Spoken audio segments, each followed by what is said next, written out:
Pour ce parrainage, je pense que tout à l'heure, si vous avez bien suivi dans les jours passés, voire les semaines passées, le mouvement élèves étudiants républicain, le maire, a tantôt fait un communiqué pour dire que nous avons un objectif pour parrainer le président de la République à hauteur de 300 000 parrains élèves et étudiants. Et sur ça, nous sommes dans le travail. C'est même dans ce cadre que cette activité est organisée par la jeunesse féminine.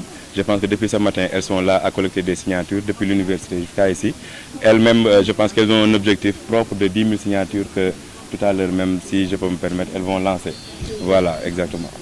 Si on voit exactement le nombre d'étudiants et élèves en âge de voter qui existe au Sénégal, la catégorie des primo-votants, je pense que nous avons une population très forte, une population intellectuelle très forte. Quand on voit le nombre de jeunes qu'il y a sur le fichier électoral, et quand on parle de 65%, dans ce fichier-là, il peut y avoir que la majorité ou bien même une très grande partie de ce fichier-là est constituée d'élèves et étudiants.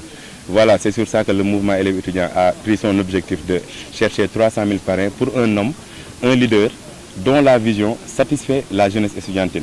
Parce que rappelons-le, le président Macky Sall a pris le pouvoir en 2012 et un an juste après, en 2013, le président a initié des réformes en profondeur dans les universités. Il a fait un diagnostic profond des problèmes de l'université. Pour dire que dès les premières heures, le président a orienté son regard vers les universités, la jeunesse estudiantine. Aujourd'hui, on est en 2017, on voit pas mal de réalisations. Quand on voit, ne serait-ce qu'avant-hier, ce qui a été fait, l'inauguration du président de 4 000 nouveaux lits et un projet de construction de 18 000 lits, la réduction des bourses, l'augmentation plutôt du taux des bourses, la réduction du prix des tickets et toutes les infrastructures pédagogiques qui sont au sein des universités, l'élargissement de la carte universitaire avec les nouvelles universités. On a l'université Sine Saloum de Kaolack, la deuxième université de Dakar. Nous avons les instituts supérieurs d'enseignement professionnel qu'on appelle communément les ISEP. Nous avons les espaces numériques ouverts. Pour dire qu'il y a une réforme en profondeur abordée depuis 2013 et aujourd'hui, alhamdoulilah, 5 ans plus tard, ces réformes portent des fruits.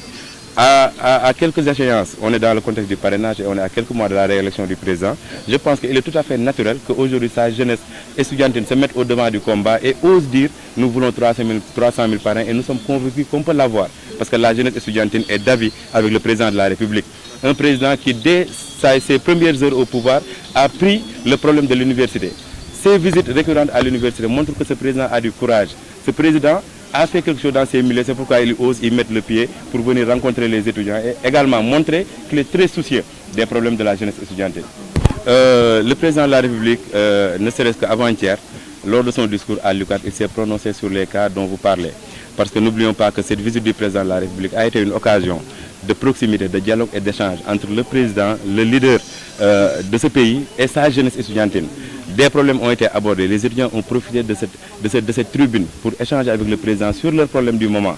Et justement, comme vous dites, l'affaire Fallou Sène a été soulevée, ce que nous regrettons, un camarade étudiant à nous, l'affaire Bassirou Faye. Mais quand on suit, je pense qu'on a eu des affaires similaires dans le passé. En 2001, Balagay est tombé. Jusqu'en 2012, où le président a pris le pouvoir, les étudiants continuaient de réclamer justice pour dire qu'on est resté 12 ans sous le règne d'un régime sans pour autant régler les vrais problèmes des étudiants. Aujourd'hui, le président a pris le pouvoir en 2012, on a eu le cas de Bassirou, mais même pas une année plus tard, la justice a rendu une décision.